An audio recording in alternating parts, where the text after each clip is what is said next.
Bien, ¿qué tal? ¿Cómo se encuentran? Vamos a continuar hoy con nuestro curso de 5G Overview. El último slide en que quedamos, ¿ya? Bueno, el último slide que se vio anteriormente fue el de los casos de uso, ¿no? Justamente, ¿ya? Vamos a colocarlo acá. Vamos a recordar un poquito, ¿ya? Cuál era el objetivo, básicamente, ¿no? Que aquí resume bastante bien todo, ¿no? Del objetivo de 5G, ¿no? De acerca de qué es lo que se trata el 5G. Digamos, el 5G no es sobre las velocidades, ¿ya? No se trata más que todo sobre las velocidades, no se trata mucho eh, de los requerimientos que tiene, ¿no? Sino, o sea, lo que siempre se ha buscado, ¿no? Con las tecnologías anteriores, siempre busca, bueno, qué velocidad tengo, qué throughput que tengo, qué latencia tengo, ¿ya? O si es una interfaz aire nueva, no, digamos, no es solo eso. En realidad, el 5G se trata de los casos de uso, ¿ya? Aquí veíamos los casos de uso, ¿ya? Que eran básicamente tres. El EMBB, o Extreme Mobile Broadband, como veíamos por acá. Tenemos el el Massive Machine, ¿okay? También se le describe como Massive Scale Communication. Y el URLLC, el Ultra Reliable Low Latency Communication, ¿ya? Entonces, piensen en el EMBB siempre como comunicación, o sea, de alto throughput, ¿ok? De altas tasas de datos que se transfieren, es decir, altas velocidades, ¿ok? Eso es lo que dice Extreme Mobile Broadband, o sea, banda ancha móvil extrema, o sea, muy elevadas tasas de datos, ¿ya? El Massive Machine Type Communication siempre lo pueden pensar como, bueno, una gran cantidad de dispositivos, ¿ya? Que pueden ser sensores, wearables, o sea, que están conectados a la red, es decir, una gran cantidad de dispositivos, IoT, ¿ok? Eso es lo que pueden pensar, el Internet of Things, con muchos dispositivos, ¿ok? Que están conectados, ¿bien? Pero de manera masiva, ¿ok? 1 millón de dispositivos por kilómetro cuadrado, eso es muchísimo. Y el último caso sería el Ultra Reliable Low Latency Communication, ¿ok? Que sería como que, bueno, son servicios que se necesitan y requieren una latencia muy baja, ¿ok? Por ejemplo, el manejo autónomo, ¿ya? El V2X que llaman, ¿no? El manejo autónomo, esa reacción, cirugía remota, ¿ok? Todos esos servicios que requieren, o esas aplicaciones que requieren de una latencia muy bajita, ¿ok? Y que requieren una confiabilidad muy alta, que todo lo que es seguridad pública, ¿ok? Servicios que requieren una confiabilidad muy alta y una baja, muy baja latencia, ¿ok? Entonces, lo que va a ocurrir es que en la realidad van a ver los casos de uso y van a ver eh, uno con otro mezclado, pero en realidad van a ser ese triángulo, ¿ya? De casos de uso, van a estar girando alrededor de eso. Entonces, eso es el 5G, esos casos de uso. Ok, ahora vamos a ver algunos escenarios que nos pone el ITU, ¿no? El ITU-R, ¿ok? International Telecommunications Union, ¿ok? Bueno, básicamente ellos colocan, ¿no? Tres escenarios. ¿Qué es lo que hablamos antes, no? Son los casos de uso. Enhanced Mobile Broadband, lo mismo, ¿ya? El Enhanced Mobile Broadband, el Massive Machine Type Communication y el Ultra Reliable Low Latency Communications, ¿ok? Ese es el triángulo justo que acabamos de ver, ¿ya? Pero esto es según la ITU, ¿ok? Entonces, fíjense, gigabytes en un segundo, ¿ok? Eso es lo que se requiere, ¿no? En la punta del caso de uso. Aquí tenemos otros casos de uso que son como ya intermedios, ¿no? Que requieren latencia y eh, que sea mucha confiabilidad y también enhanced mobile broadband, ¿ok? Video 3D, pantallas con Ultra HD, ¿ok? Trabajar y jugar en la nube, realidad aumentada, ¿ok? Automatización de la industria, ya más cerca a Ultra Reliable Low Latency Communications, ¿ok? Self-driving cars, el manejo autónomo, ¿ok? Aplicaciones de misión crítica como de tipo salud, ¿ya? Y el Machine Type Communications, vemos el tema, ¿no? Smart Cities, ¿ok? Que Smart Cities, digamos, pues tener muchos sensores, ¿no? Entonces, por eso ahí te coloca de este lado el Machine Type Communication. Smart Home Building también, digamos, son menos, pero requieren algo más de ancho de banda y así, ¿no? Estos son los tipos de objetivos que se van a necesitar o los escenarios definidos por el R, ¿ya? De los requerimientos del 3GPP. Bueno, pues el 3GPP, vamos a cambiar acá el color de la pluma, ¿ya? Los requerimientos del 3GPP, ¿ok? Que estarían en la especificación aquí, ¿no? En el Technical Report, en ese Technical Report que es 38913, ¿ok? Siempre que vean las especificaciones y sea un 38, ahí ya se dan cuenta que es algo que se refiere a ENAR, ¿ok? Siempre eso es algo con lo que pueden identificar. Todas los technical reports o technical specifications que diga 3, 8, algo, se refieren a el 5G, ¿ya? Entonces, en este technical report, ¿ok?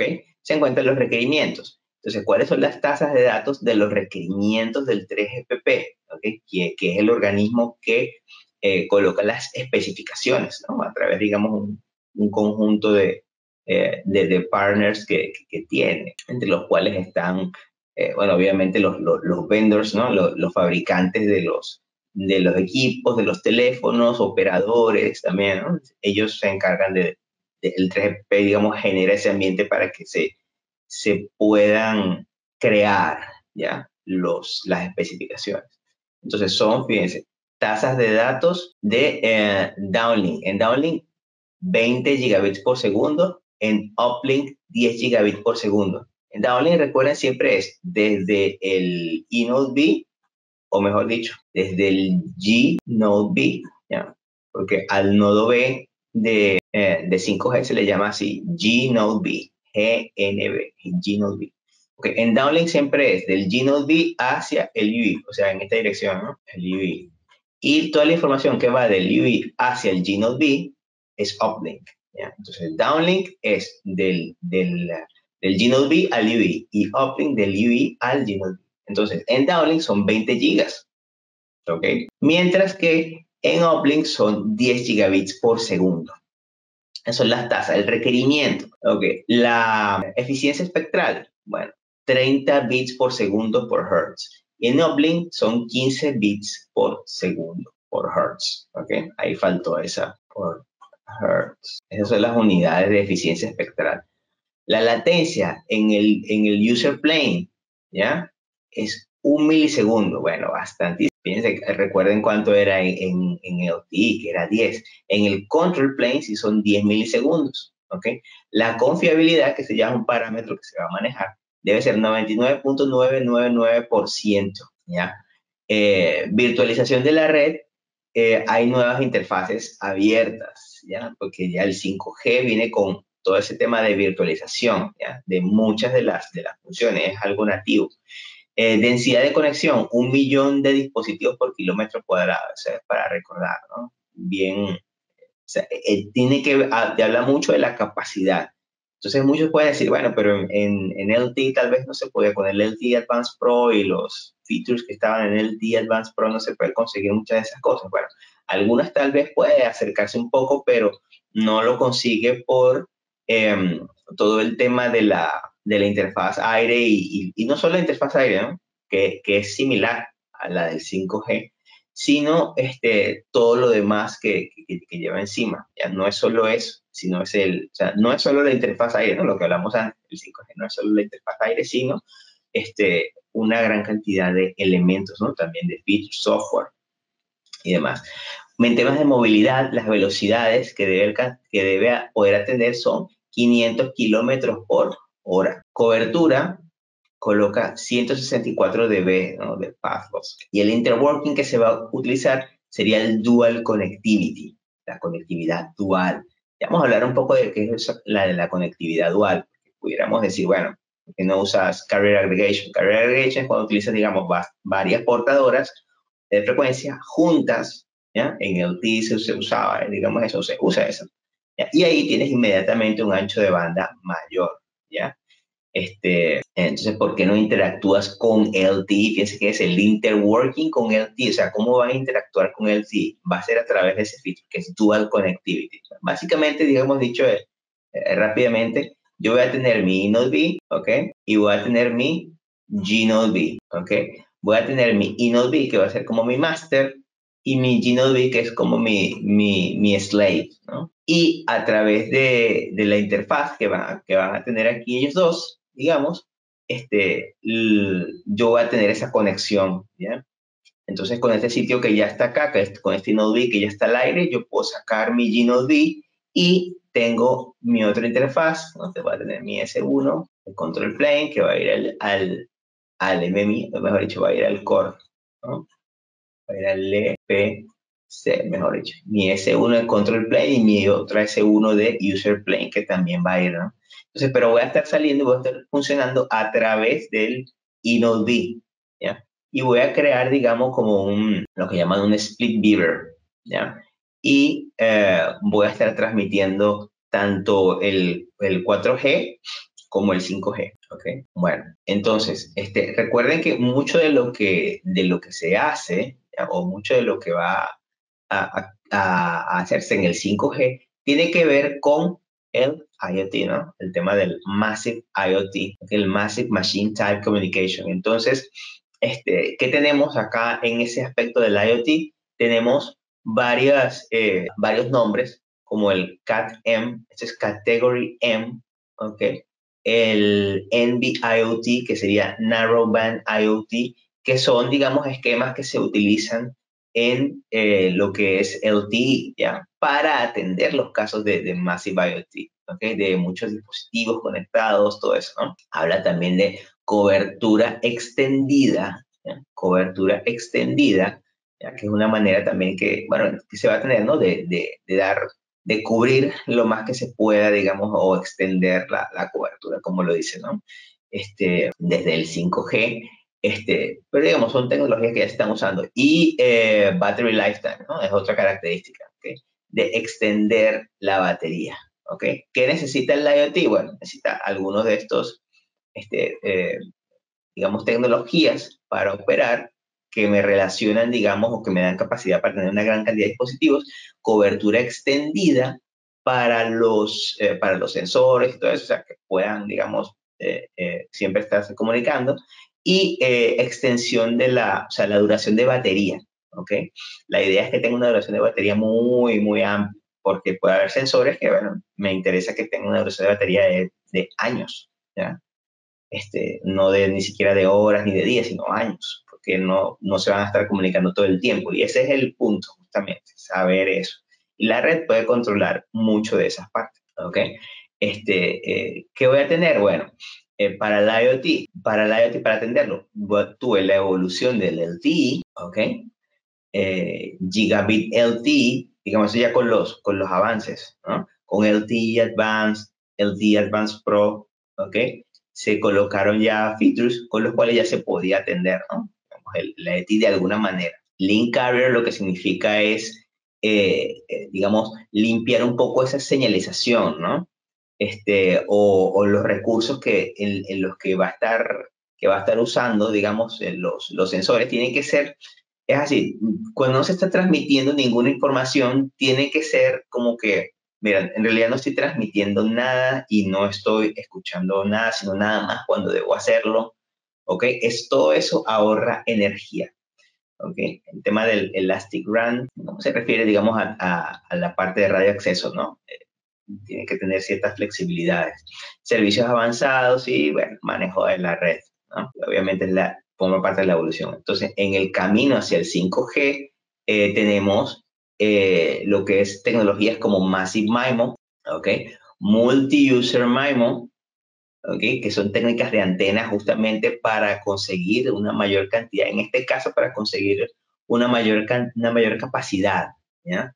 Poner en un mismo, o sea, en el MIMO lo que puedes hacer es esa multiplexación espacial. Como no tienes cómo poner más, o ya estamos asumiendo que se usa el espectro de una manera ya, digamos, bastante intensa, entonces te vales de la multiplexación espacial, el uso de antenas para compartir en un mismo tiempo y frecuencia, pero en diferentes antenas puedes meter diferentes usuarios, ¿no?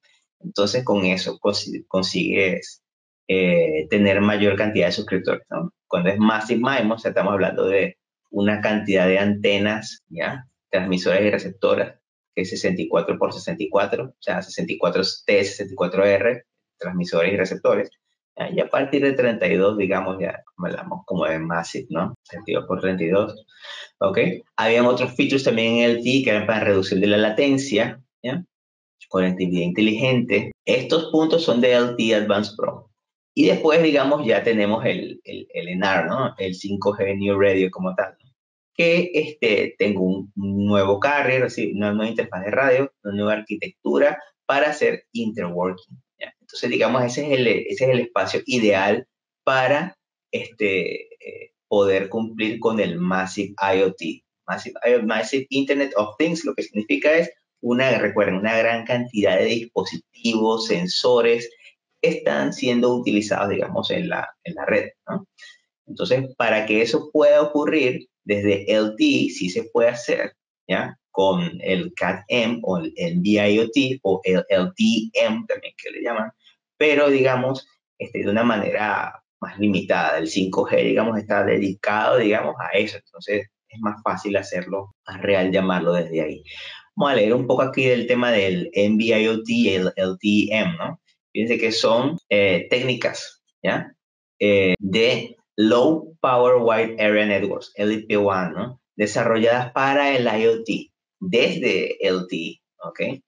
Entonces, digamos, son nuevas formas de conectividad, digamos, se beneficia del tema del bajo consumo de potencia, ¿no?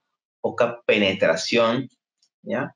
Bajos factores de forma, probablemente lo más importante, costos reducidos, ¿no? Son económicas, ¿no? Para poder colocar una gran cantidad de dispositivos, justamente. Fíjense las velocidades que alcanzan, ¿no?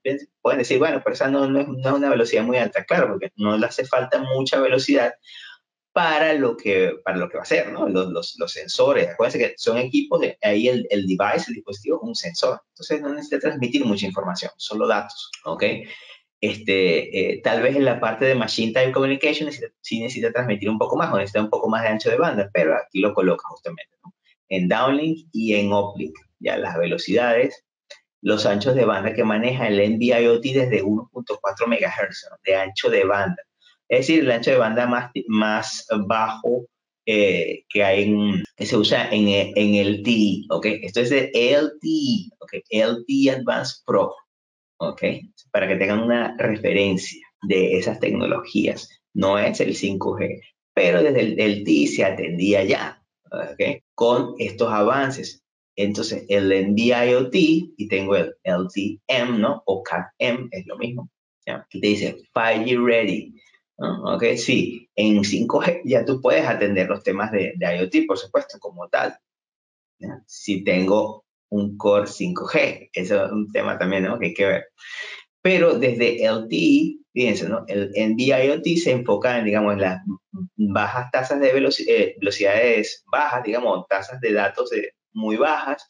Es ideal para aplicaciones de sensores estáticos simples, ¿no? Por ejemplo, Smart Meter. Puede tener un medidor de luz, por ejemplo, o de energía eléctrica, ya que transmite, digamos, cada cierto tiempo, ¿ok? El manejo de las tuberías de agua, ¿no? Puede necesitar transmitir información cada cierto tiempo en la parte de la agricultura, ¿ya? Transmite también información, puedes tener sensores que están midiendo tal vez humedad u otros aspectos, ¿ya? Y transmiten una información, algún tipo de información, que no es mucho, cada cierto tiempo. Smart City también, ¿ok?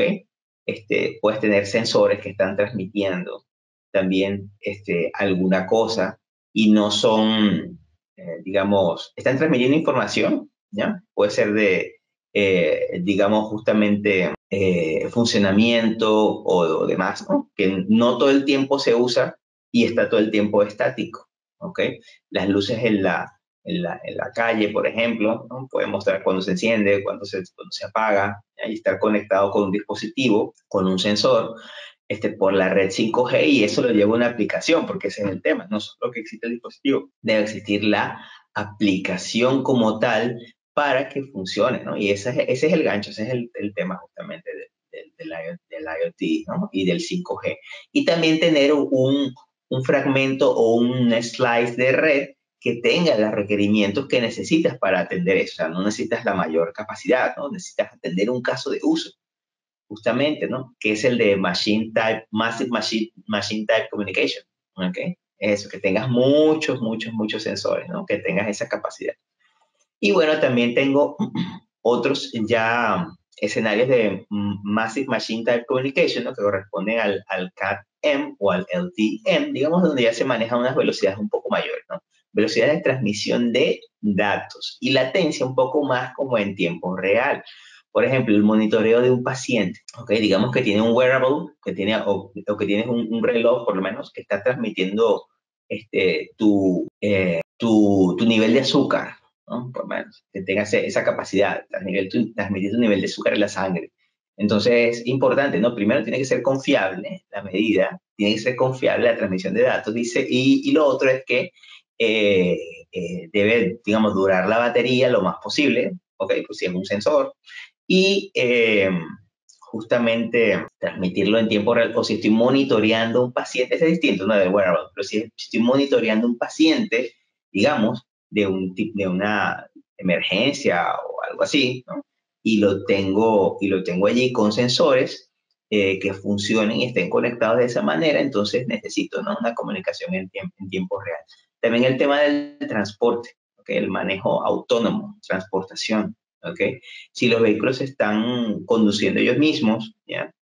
Seguro están usando aplicaciones y temas de datos y demás que requieren una confiabilidad muy alta, ¿no? Si el vehículo va a virar, ¿no? Va a girar, solo con pensar en girar el volante, tiene que haber una reacción prácticamente instantánea, ¿ya? Entonces, ahí se ve el tema de la latencia, ¿no? No que yo giro el volante y 2 segundos después es que realiza la acción. No, no puede ser, tiene que ser, ahí es donde notamos lo que es la latencia, ¿no? Esa reacción, ¿ok? Esa, eh, esa reacción ante el cambio justamente, ¿no? Que se tenga allí a través del envío de los datos, ¿ya? Entonces, todo eso tiene que ver con la latencia. O sea, bueno, básicamente eso es la parte del NB-IoT y del KTM, ¿no? Las diferencias. Entonces ahí vemos, ¿no? El NB-IoT se puede desplegar tanto en 2G, en GSM, ¿no? Como en 4G. Mientras que el LTM es solamente para 4G, ¿ok? Entonces, LTM, digamos, ya es compatible, ¿no? Con la red LTE. Fíjense que estamos hablando de todos estos features que son de LTE, ¿ok? Pero cumplen ya con la función de lo que se viene o de lo que se hace en el 5G, ¿ya? Pero el 5G, digamos, ya de una manera nativa, él tiene esa capacidad, entonces siempre va a ser mucho mejor manejarlo de esa manera. Solo se estaba presentando esa información para que se vea de dónde viene, ¿no? El tema del IoT y demás, ¿no? Ese tipo de manejos. Entonces, en 5G, digamos, la solución en general, digamos, depende o es básicamente la evolución, ¿no? Del LTE. Entonces, tiene que ser compatible, ¿ok? Tiene que ser compatible, ¿ok? También con el espectro existente, ¿ok? Y va a haber interworking, o sea, ellos van a poder interactuar. Fíjense que el 5G, no es que vas a poder interactuar con otras tecnologías, digamos que son ya más legadas, ¿no? O de más baja categoría, como por ejemplo el 3G o el 2G. No hay una necesidad, digamos, de hacerlo. En general, en el estándar lo que te maneja es siempre la interacción con LTE. ¿Sí? Creo que no ha salido nada para algún tipo de interworking con 3G, pero digamos tampoco lo querrías, ¿no? Porque en cuanto a temas de velocidades, digamos, no tiene sentido, ¿ya? Ir a hacer esa referencia. En cambio, a LTE sí, porque LTE ya tiene algunas cosas que son, digamos, como del 5G, ¿no? Como el LTE Advanced Pro. O sea, algunas cosas que pudieran como balancearse en cuanto a servicios para igualar servicios. Cuando tienes una cobertura y te falla, necesitas la otra, ¿ya? Y todo el tema de handover también. ¿Ok? Entonces la idea es que como se va a tener esa nueva tecnología de New Radio, va a haber una migración gradual al espectro existente. O sea, vamos saliendo del LTE, ni hablar del 3G y el 2G. O sea, eso obviamente tiene que salir también, ¿ya? Pero entonces esa es la idea. ¿Ok? Y también, aparte de usar el espectro existente o migrar hacia el espectro existente, va a haber espectro nuevo, ya dedicado a 5G. Eso de que va gradualmente migrando hacia espectro existente, digamos, a veces no es tan rápido, ¿ya? Porque como es la adopción de las nuevas tecnologías en otros países, por lo menos Latinoamérica, es mucho más lento. Entonces vamos a tener, seguro que hay zonas en las que solo hay 2G todavía, están saliendo el 2G todavía, tienes 3G, tienes 4G y vas a querer meter 5G. Entonces 5G va a ser más que todo como para hotspots, ¿no? Como para puntos de alta experiencia, esas cosas, no una cobertura tal vez total. Depende también del ecosistema, ¿ya? De UIs que se tenga, ¿ok? Si no hay los dispositivos, si no hay los teléfonos, no se puede, obviamente, hacer este tipo de cosas, ¿no? Entonces, ese despliegue va a ser lentamente. Entonces, la idea es una combinación de nuevas tecnologías de acceso y evolucionadas. Entonces, cuando hablamos de espectro existente, ese espectro existente para el TI está por debajo de los 6 GB, ¿no? 6 GHz de frecuencia. Y en 5G está por encima, ¿ok? De los 6 GB, aunque también existirá, digamos, debajo de los 6 GB. ¿Ok? Entonces, bueno, aquí vemos rápidamente, vamos a ver la serie de documentación, ¿no? Del TS, el Technical Specification, que, digamos, se refieren al 5G. Por si acaso lo quieren buscar en el 3gpp.org, consiguen todo esto, ¿ya? Son los estándares, como por así decirlo, las especificaciones que definen el uso, ¿ya? De todos estos aspectos del 5G, ¿ok? Sobre todo la parte del New Radio, que es la parte de la interfaz radio, ¿no? Piensa, aquí tengo unos TR, tengo un Technical Report, ¿ya? Estudio en tecnología de acceso, aspectos de la capa física, radiofrecuencia y aspectos de coexistencia, ¿ya? Hay muchos, digamos, reportes que son interesantes, ¿no? Lo pueden buscar, como les dije. 3gpp.org, buscan la serie 38 y ahí encuentran todas esas especificaciones. Claro, ellos no son fáciles de digerir, ¿no? Porque es lectura pesada, ¿no? Es bastante técnico y preciso, pero siempre la información está allí y está online y es totalmente gratuito, ¿ya? Entonces, bueno, ¿cómo es la evolución para entenderla, ¿ya? Del 4G, entenderla un poquito más. Bueno, es más o menos lo que veníamos hablando, pero vamos a tratar de resumirla, ¿no? Bueno, en 4G tenía mi parte de radio, mi radio acceso y mi EPC, es decir, mi Evo Packet Core, ¿ok? Mi core evolucionado. Entonces, bueno, yo tengo varios features, ¿no? Para hacer como mi red, ¿no? Tengo la capacidad de tener small cells, tengo otros features como son carrier aggregation, ¿ya? Para yo poder desempeñarme mejor, ¿no? O sea, tratar de primero diversificar o masificar, ¿no? La cobertura, eso con los small cells, ¿no? Con las celdas pequeñas que llaman, ¿no? Que puedo tratar de desplegar en muchos lugares, ¿ya? Son coberturas pequeñas, ¿ya? Pueden ser coberturas que no son ni siquiera picoceldas, sino son menos, pueden ser femto, puede ser, ya, a eso se refiere el small cell, ¿ok? Coberturas que pueden ser pequeñas pero muy específicas, ¿ya? Y también indoor, ¿ok? Despliegue de ese tipo de sitios, ¿ok? Carrier aggregation, porque, bueno, combino varias portadoras. Entonces, la evolución de esto, ¿qué va a ser? El NB-LTE, o sea, Narrowband LTE. Tengo mi LTE Advanced Pro, LTE-M, ¿ok? Ya voy a tener en la evolución de mi 4G, tengo mi parte de radio, tengo vRAN, que ya vamos a ver, pero, ¿qué es esto? El RAM, la red de radio acceso, pero virtualizada. La red del EPC, pero virtualizada. ¿Qué quiere decir? Que las funciones de los elementos son VNFs, ¿ok? Son Virtual Network Functions. ¿Ok? Significa que en cualquier hardware o un hardware cualquiera se se crea un software, ¿ya? O sea se graba el software, se instala, es como que lo instalas el software allí, en ese hardware, y allí entonces es donde corre, con un sistema operativo, entonces ahí es donde corre esa función, corre la función del RAM, corre las funciones de los elementos del PC, ¿ok? También tengo acá el IMS virtualizado. A todo esto, digamos, la parte de la Virtual Network Functions, digamos, en general, a todo lo que es la virtualización, ¿ok?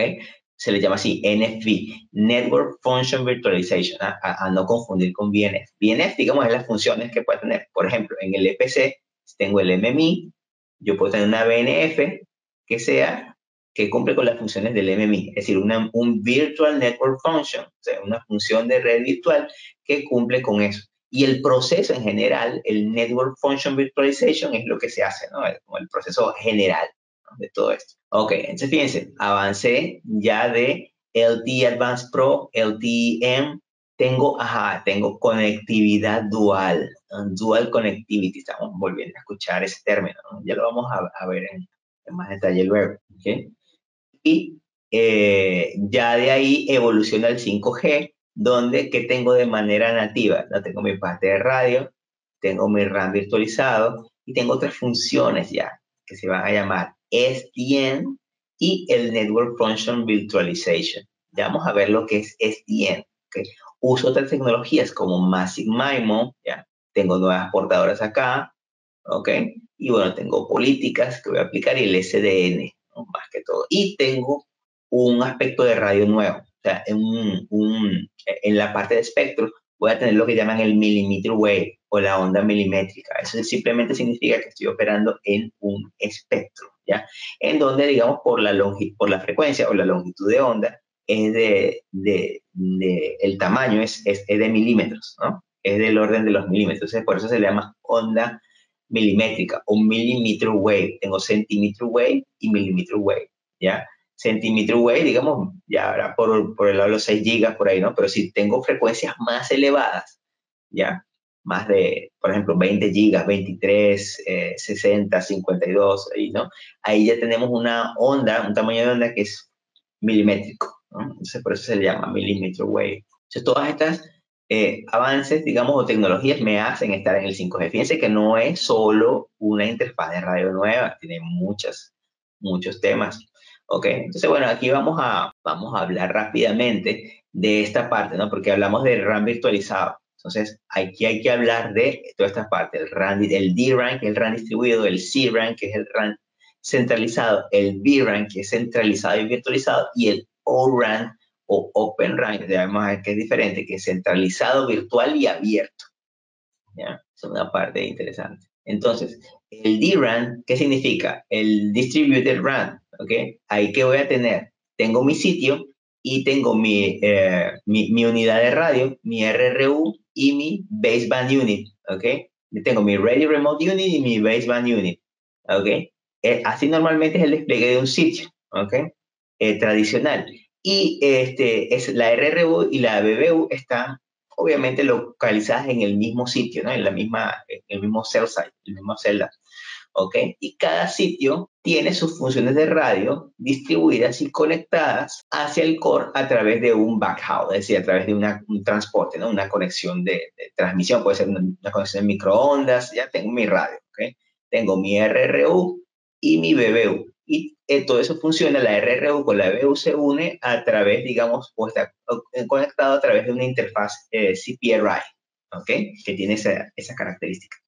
¿Ya? Ese es el nombre de la interfaz. Y entonces cada sitio tiene su transmisión hacia el core. ¿Ya? Es un sitio normal, común, ¿ok? Fíjense eso. La distribuida, ¿ok? Ahora, también tengo el CRAN. Entonces, en el CRAN, ¿qué tengo? El CRAN también se llama Cloud RAN, aunque también es centralized. Digamos, voy a tener que la BBU, ¿ok? Fíjense, la BBU se mueve a una ubicación centralizada, ¿ok? Ya no está necesariamente en uno de los sitios como tal. Y la celda solamente tiene su antena y la RRU, ¿ok? La unidad de radio y la antena, ¿ok? Y entonces, la centralización de la funcionalidad de la BBU se le llama se le puede llamar BBU pool, ¿ok? Y resulta en el nombre, digamos, de Centralized Brand o CRAN. Fíjense justamente el tema, ¿no? Que yo tengo, ya yo no tengo mi baseband unit, ¿ok? Esa unidad que yo controlo, digamos, con esta interfaz, ¿no? Con esta CPRI, esa conexión, yo lo pudiera tener simplemente esos equipos, o sea, para que lo vean así. Yo tengo mi unidad de radio que puede estar, digamos, cerca de la antena, ¿no? Está colocada ahí en la torre o en la estructura y tengo mi unidad de banda base que está abajo, ¿no? Que está en el suelo y está conectada a través de su fibra óptica de repente por acá, ¿no? Entonces lo que hago es que simplemente me estoy llevando la BBU a otro lugar, ¿ok? Y la estoy conectando igual, ¿no? A través de fibra, ¿no? Y tengo lo que yo voy a llamar ¿ok? Así se llama antes de la BBU. Y puedo tener un lugar donde yo tenga todas esas BBUs, ¿ok? Un sitio aparte, ¿ok? Y las conecto, ¿ya? Y de ahí es que me voy al core, ¿ok? Con mi backhaul, con mi transmisión, ¿ok? De eso se trata la centralización. Entonces, una segunda opción del Centralized Brand, de esa arquitectura, puedes dividir también la BBU en dos partes, ¿ok? En un Distributed Unit, ¿ok? Y un CU, ¿ok? Centralized Unit, en CU y DU. Entonces, CU, digamos, va más hacia, esa parte, digamos, va más hacia el core, ¿no? Entonces resulta en una nueva interfaz, ¿no? Esa división que se llamaría mid-haul. Entonces siempre cuando vean que si tienen estos tres caminos, ¿saben? Un front haul, saben que, bueno, eso es la transmisión o el transporte entre RRU y DU, ¿ok? Y tengo un mid-haul que puede ser entre esa DU y la CU. Y el backhaul, que es ya, digamos, la transmisión hacia el core network, ¿ok? O hacia el EPC en este caso, o hacia el core, básicamente.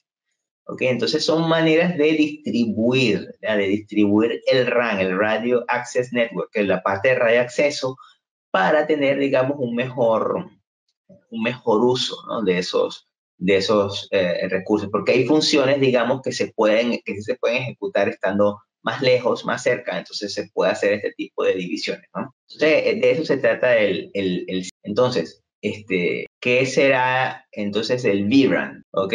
El vRAN se refiere a la virtualización de las BBUs basado bueno, en servidores x86, coloca acá, ¿no? Pero en general puede ser la virtualización. ¿Qué significa que sea virtual? ¿Ok?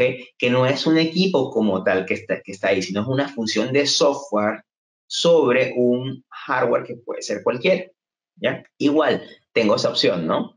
La opción 1 es BBU centralizadas, aquí está, ¿no? Y también puedo tener una opción 2 que es centralizado, pero con un split en la BBU, o sea, en las funciones.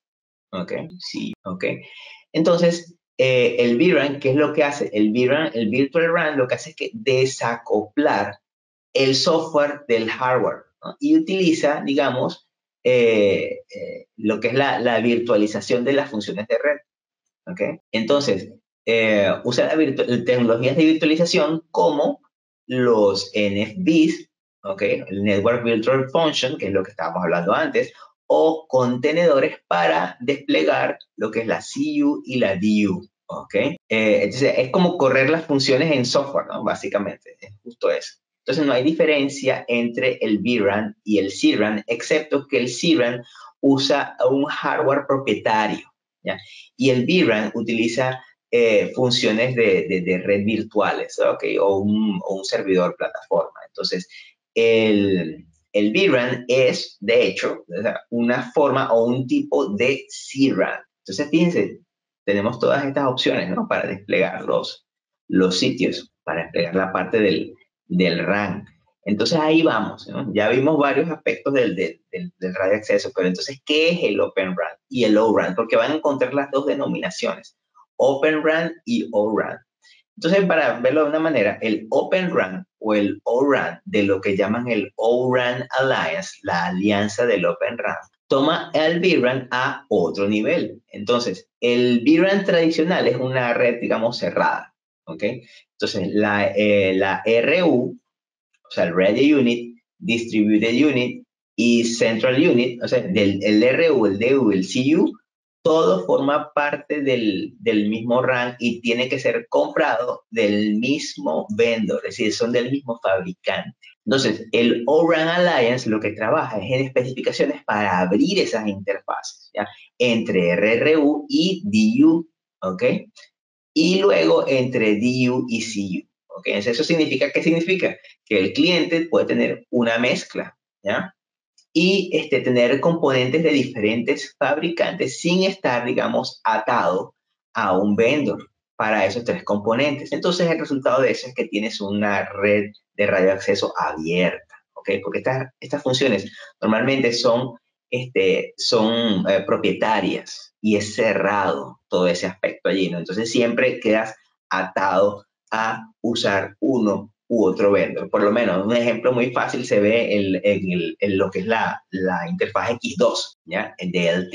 La interfaz X2, si recuerdan, es la interfaz que hay entre los Inode bits. Pero, ¿qué sucede? Que normalmente cuando hay varios vendors o varios fabricantes, usualmente no tienes, ¿no? esa interfaz X2 entre ellos, ¿ya? O para hacer handovers y hacer otras cosas, ¿no? Esa interfaz que siempre es cerrada. Y ahí tienes que hacer el handover ahí, tienes que manejarlo a través de S1, de la interfaz S1, ¿ya? Que es contra el enemigo. Entonces, ¿qué pasa? En realidad no es abierto, es cerrado. Entonces, aquí lo que hacen es sí, ya forzar y tener especificaciones, ¿ya? Y todo un tema de apertura, así como el open software, ¿no? Tienes un open run, ¿ok? O un O, ¿ya? Y ahí entonces se abre esa caja y puedes tener, digamos, quien te proporcione la parte de radio, ¿ya? Las RU, que Radio Units, o puedes tener quien te proporcione las otras cajas, ¿no? Porque la parte de interconexiones, digamos, es abierta, ¿ok? Entonces ahí eso abre el camino a muchos otros fabricantes, ¿ok? Entonces eso es O-RAN. Entonces vamos a ver la diferencia, ¿no? Justamente entre un RAN tradicional contra el Open RAN. Fíjense, en un RAN tradicional, ¿qué es lo que tengo?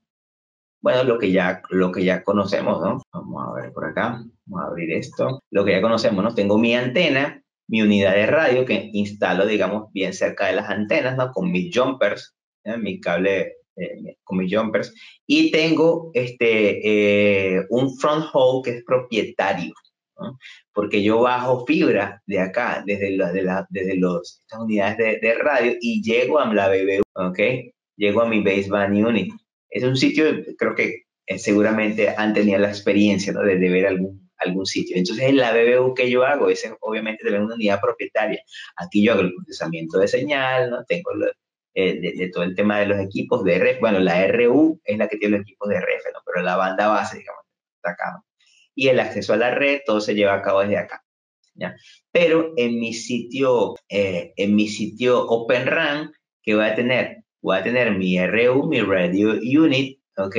Con los elementos de radio, digamos, están integrados, ¿no? En una antena activa, ¿ya? Puede ser. Eh, Eso es la parte, sobre todo ahí por el tema de MIMO, ¿no? Así es que funciona.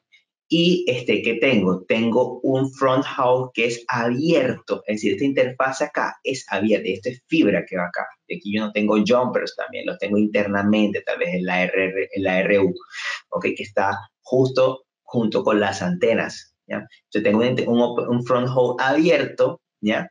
Y aquí tengo esta conexión de fibra con, fíjense, esta interfaz, ¿no? ECPRI, ¿ok? Es diferente. Entonces tengo esa conexión con por ejemplo, mi DU, ¿ok? Mi Distributed Unit, ¿ok? Y ahí yo hago el procesamiento de la señal y el acceso a la red, ¿ok? Y de acá también podría tener un mid-hole, ¿ok? De esa Distributed Unit hacia mi CU, que sería mi Centralized Unit, mi unidad central, y de aquí sí voy al core. Y esta interfaz aquí también va a ser abierta. Y esta otra interfaz de acá también va a ser abierta. Entonces, eso es Open RAN. Entonces, ¿qué pasa? Tengo una simplificación, ¿no? Estoy menos atado a los vendors, o sea, a los fabricantes como tal, ¿ok? Entonces, ¿qué pasa? Que el O-RAN, digamos, el O-RAN va por, o sea, significa Open Radio Access Network, ¿no? Ese concepto basado en interoperabilidad y estandarización de los elementos del RAN, ¿ok? Unifica todo esto, ¿no? Ya no es una caja negra el RAN, sino se vuelve una caja blanca, ¿no? De hardware. Y también hay software abierto, open source software elements, o sea, elementos de software abiertos de diferentes vendors, ¿ok? Entonces, digamos, la idea es contribuir a tener una mayor eficiencia, inteligencia y versatilidad, ¿ya? En lo que es el RAN del 5G, ¿ok? Pero claro, el despliegue, o digamos, la necesidad de un feature de radio se puede desplegar, va a ser mucho más fácil realizar por cualquier otro vendor. O sea, oye, tengo un problema de radio, necesito un feature nuevo. Entonces, bueno, yo lo desarrollo como un software, ¿verdad? Desarrollo ese software y simplemente se carga en el hardware y ya está. Y eso puede ser de cualquier otro fabricante, ya no uno solo, no el que te vendió los equipos. No estás atado a eso. ¿Ok? Entonces, digamos, el Open RAN, digamos, se beneficia, ¿no? Los despliegues para aplicaciones de 5G como lo que son los vehículos autónomos, el soporte del IoT y los casos de network slicing, ¿no? De una manera más efectiva. Claro, porque puedo, digamos, ser más ágil en esos cambios, ¿no? Que necesito de features y demás, ¿no? Habilita seguridad y eficiencia sobre los upgrades que sean necesarios, ¿ya? Para hacer over the air, ¿ok? En el aire, ¿ok? Sobre estos elementos de red. Digamos, agiliza todo ese tema y también baja los costos.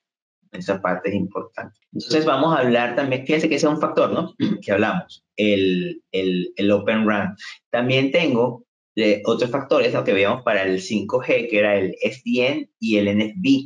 El NFV ya lo vimos un poco, ¿no? Pero vamos a ver cuáles son esas similitudes, esas diferencias. Entonces, a nivel de core existe la similitud entre el Software Defined Networking, ¿ok? Eso es lo que significa SDN, Software Defined Networking. Está más orientada como hacia el transporte. Y el Network Function Virtualization, ese es el NFV. Los dos buscan la abstracción de la red, ¿ok? O sea, separar el hardware del software, ¿no? Las funciones. Entonces, el SDN busca separar las funciones de red, ¿ya? Las funciones de control de red de las funciones de red como tal, ¿ok? Del envío de la información como tal, o del tratamiento, ¿ok? El NFV lo que busca es abstraer, digamos, lo que llaman el network forwarding, o sea, las funciones de red como tal, de otras, ¿ya? De otras funciones del hardware en el que está corriendo, ¿ok? O sea, la idea del NFV de la virtualización es separar, ¿no? Desacoplar software y hardware, o sea, que sean cosas separadas. Y el SDN se va a encargar más de las funciones de control de la red, ¿ok? También busca esa abstracción, pero es de las funciones de control. Entonces, ambos dependen fuertemente de lo que es la virtualización para habilitar, digamos, diseño de red, infraestructura, ¿ya? Que tienen que abstraer software para implementarlo en, digamos, un hardware cualquiera, ¿no? A cualquier plataforma. Okay, y dispositivos. Entonces, fíjense, esa es una diferencia, o son de las diferencias que consigues, ¿no? Entonces, cuando el SDN el SDN lo ejecutas en una infraestructura de NFV, fíjense, ¿no? El SDN envía, ¿no? Los paquetes de datos de un dispositivo de red a otro, básicamente al mismo tiempo. El SDN tiene controles de funciones de control de red para lo que es el routing, ¿no? El ruteo, políticas, definición de políticas y aplicaciones que corren en una máquina virtual en alguna parte de la red. Pero fíjense eso, ¿no? El routing, el enrutamiento, y tiene políticas, ¿ya? Básicamente, que definen como el uso, ¿no? Se refiere básicamente al transporte, ¿ya? Y el NFV proporciona, digamos, funciones de networking básicas, mientras el SDN sí controla y orquestra el uso específico de las funciones, ¿no? De networking, ¿ya? Como tal. Entonces, el SDN también permite lo que es que se programe, ¿no? Que la configuración pueda ser como programada, definida y modificada a nivel de transporte, ¿ok? Entonces, esa parte es una diferencia, ¿no? Del SDN con el NFV. El NFV, digamos, ya es la virtualización, pero ya más orientada a todo, ¿no? A separar si hardware, software. El SDN va más hacia el networking, hacia el enrutamiento. Se puede ser programable y es virtualizado. O sea, a eso se refiere. Entonces, el SDN y NFV difieren en cómo separan las funciones de red y cómo abstraen los recursos, ¿no? El SDN abstrae lo que es la parte de networking física, ¿no? Fíjense, switches, routers, ¿ok? Parte de transporte, ¿ok? Eso es lo que él va a buscar la abstracción de esa parte física, ¿ok? Y toma, digamos, digamos, mueve todo, digamos, a un plano de control de red virtual, ¿okay? Básicamente. Pero es esto, switch, routers, piensa siempre en transporte, ¿no? Cuando piensen en SDN, piensa en la parte de transporte. Entonces, con este approach, el plano de control decide dónde enviar el tráfico mientras el hardware continúa a dirigir o sea, continúa dirigiendo y manejando el tráfico. O sea, el hardware lo va a manejar, ¿no? Como tal, pero el control plane va a decidir a dónde, obviamente, lo va, ¿no? O sea, cumple la inteligencia, que eso es el SDN.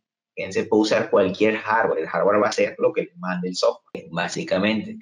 En cambio, el NFV, digamos, apunta a virtualizar todos los recursos físicos, ¿ya? De red, debajo de lo que llaman un hypervisor, ¿okay? Un hipervisor, una hypervisor es una función como tal del NFV que permite el crecimiento de la red sin añadir más dispositivos, ¿ya?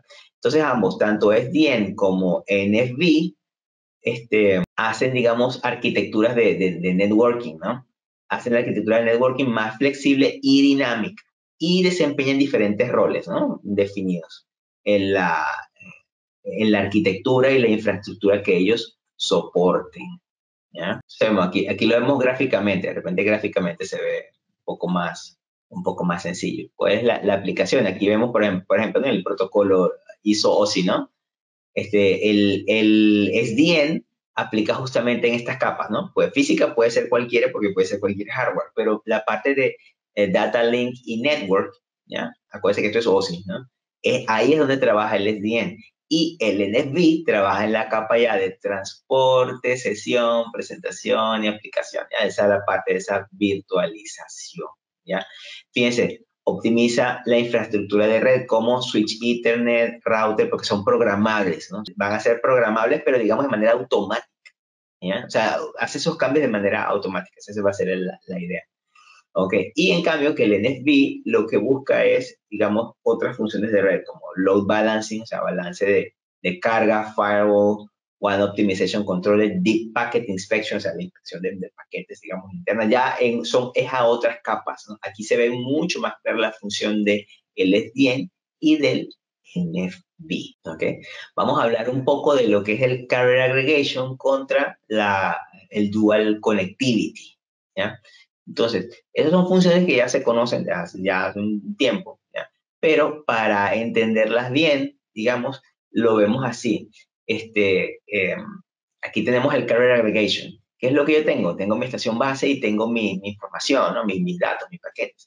Y ellos van pasando por todo un protocolo stack, ¿ya? Una pila de protocolos, ¿ya? Y yo voy llegando a la capa física, ¿ya? Entonces, el split, ¿dónde lo hago? Aquí, ¿no? En capa MAC, ¿ya? Siempre sé que el carrier aggregation afecta bastante esa capa.